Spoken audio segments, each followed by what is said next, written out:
This is an assignment on non-uniform circular motion, adapted from the 2014 AP Physics C Mechanics free response, question number 2, and changed so it looks a bit more like an AP Physics 1 free response question. So in this question, we have a small block of mass m starting from rest at the top of this frictionless ramp inclined at angle theta, which is at a height h above a horizontal tabletop. The block slides down the smooth ramp, that's frictionless, and reaches point P with a speed v0. After the block reaches point P at the bottom of the ramp, it slides on the tabletop, guided by this circular wall with radius big R. And the tabletop has negligible friction, but there is a coefficient of friction between the block and the circular wall, which we're going to say is mu. So first question is on the dot. Just draw and label the free body diagram for the forces that are exerted on the block as it slides down the ramp.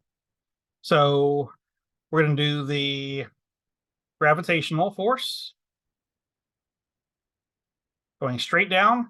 And because it's on a ramp, there's a normal force perpendicular to the surface. The ramp is frictionless, and we don't put drag force or anything else on there. So this is it. This is your full free body diagram. If you want, you can label the acceleration of the block going down the ramp, but that should not be a part of the free body diagram. That should be a separate arrow drawn away from the free body diagram. In part B, a short time after passing point P, the block is in contact with the wall and moves with a speed of v. Is the vertical component of the net force on the block upward, downward, or 0? Well, after the block passes point P, it is on a horizontal surface, and it is only accelerating with centripetal and tangential acceleration in the horizontal direction. There's no motion and therefore no acceleration in the vertical direction. So because there's no vertical acceleration, we can say the vertical component of the net force is 0. And the next part of part B is on this figure showing the top view. Draw an arrow to indicate the direction of the horizontal component of the net force on the moving block when it is at the position shown. We already said the vertical component is 0, but this is now a top-down view, so this is just showing the horizontal component. So it's going to have a horizontal component. There's going to be two parts to that horizontal component. There's going to be the centripetal acceleration directed toward the center of the circle, and then there's going to be a tangential acceleration directed opposite the direction of motion. Since the block is moving around the circle in this counterclockwise manner and is slowing down, at the point where the block is located, it's going to have the tangential acceleration opposite to the direction of its motion, which is pointing straight downward. So we have an arrow pointing to the left and an arrow pointing straight down to represent the two different accelerations. Combined, that will give an arrow pointing somewhere around here in the direction of the total acceleration, which is also going to be the direction of the net force acting on the block. On the back of the page, we want to derive several expressions, and all these expressions need to be derived in terms of this list of variables and physical constants. So we're going to start by getting the normal force exerted on the block as the block slides down the ramp. So we already have the free body diagram from earlier. So on that free body diagram, let's just break it into components. And it's going to help to rotate the axes so that the axis lines up with that acceleration. That's why I drew the acceleration near the free body diagram. So this is going to be the normal force. And then the gravitational force is going to have a component going this way and a component going this way directed down the ramp. This is going to be the FG sine of theta. And over here is going to be the FG cosine of theta. And then once again, I'll draw the arrow to represent the acceleration of the box down the ramp. And we can now go ahead and set up to find the normal force. We can set up Newton's first law in that tilted y direction. So the net force in the y direction is equal to 0. That means the slanted upward directed force is going to be congruent to the slanted downward directed force. So Fn is equal to Fg times the cosine of theta. And then we can just plug in the FG. It's just m times g. So we just have mg cosine of theta for the normal force on the block as it slides down the ramp.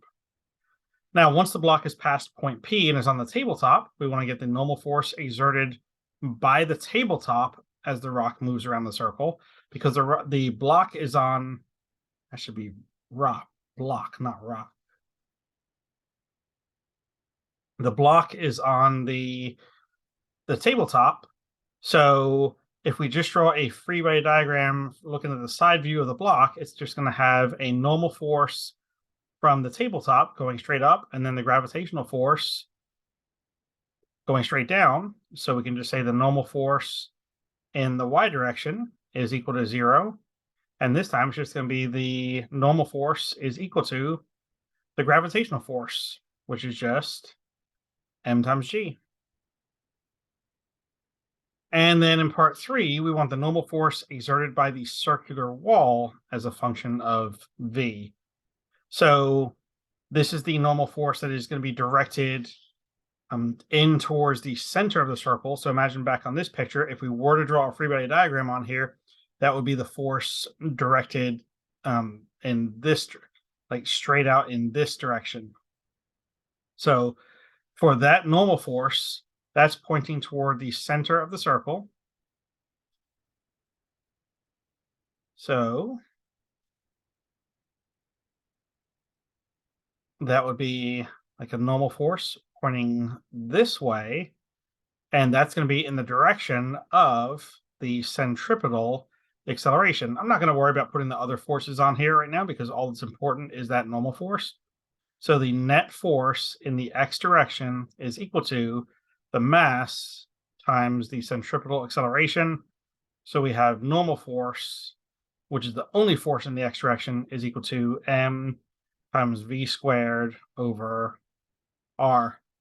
And this is the answer because it's in terms of variables in this list. The normal force is just equal to mv squared over r, and that's as a function of v, because the v is decreasing over time. The block is slowing down. So this is just saying the normal force is changing over time as the v is changing. The m and the r are constants, so we have normal force as a function of the velocity v. Part D, we want to derive an expression for the magnitude of the tangential acceleration of the block at the instant the block has attained a speed of v. Again, v is just the speed at any given point in time. So let's look at the same free body diagram, but with a few extra forces drawn on it now, because this is kind of like a top-down view of the free body diagram. So once again, it's from this perspective in this diagram right here. So I'm not going to be able to draw the gravitational force on the diagram because that would be directed straight down into the screen. But I am going to have a frictional force going this way. Remember, it was those two forces, the normal force and the frictional force, that led to this net force pointing in this direction. So we have a frictional force pointing that way, and that's going to be in the direction of the tangential acceleration. So that's the a sub t. So down here, I'll write the net force in, I guess we'll say the y direction. It's not really the y direction since we're looking at a top-down view of this, but just from the perspective we see right here, we'll say this is in the y direction. That's equal to the mass times the tangential acceleration. And in this case, that force in the y direction is just the frictional force. So this is going to be frictional force is mass times tangential acceleration, which is the thing we're looking for. And we'll replace the frictional force with the mu times the normal force. So that's equal to m times at. And the normal force is what we just derived in this previous part up here. So I can bring this down and plug it in right here.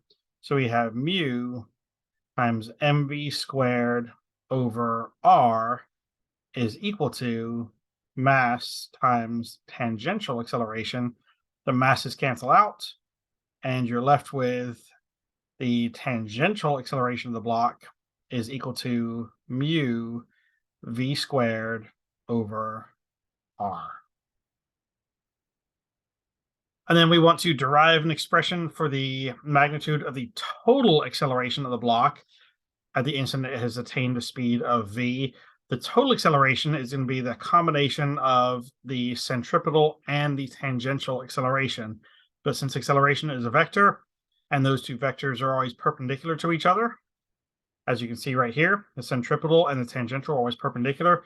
We are going to have to use the Pythagorean theorem to get the total acceleration.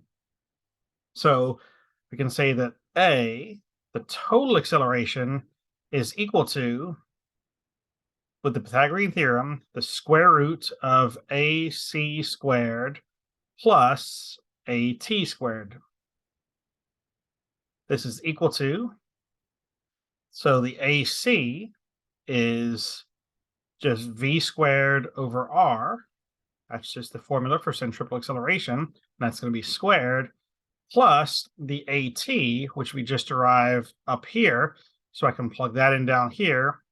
So that's going to be mu V squared over R. That whole term is going to be squared.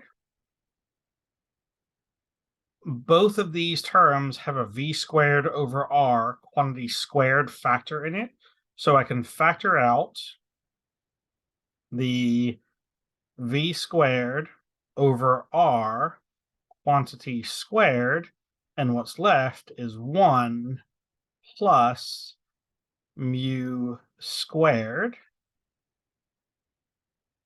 That mu is squared with that square on the outside, and then I can take the V squared over R, since that is a squared term, I can take this term out of the square root and make it so it's no longer squared. It's just going to be whatever's left inside the parentheses, V squared over R. So that's going to be times 1 plus mu squared, and that would be your answer. That's the magnitude of the total acceleration.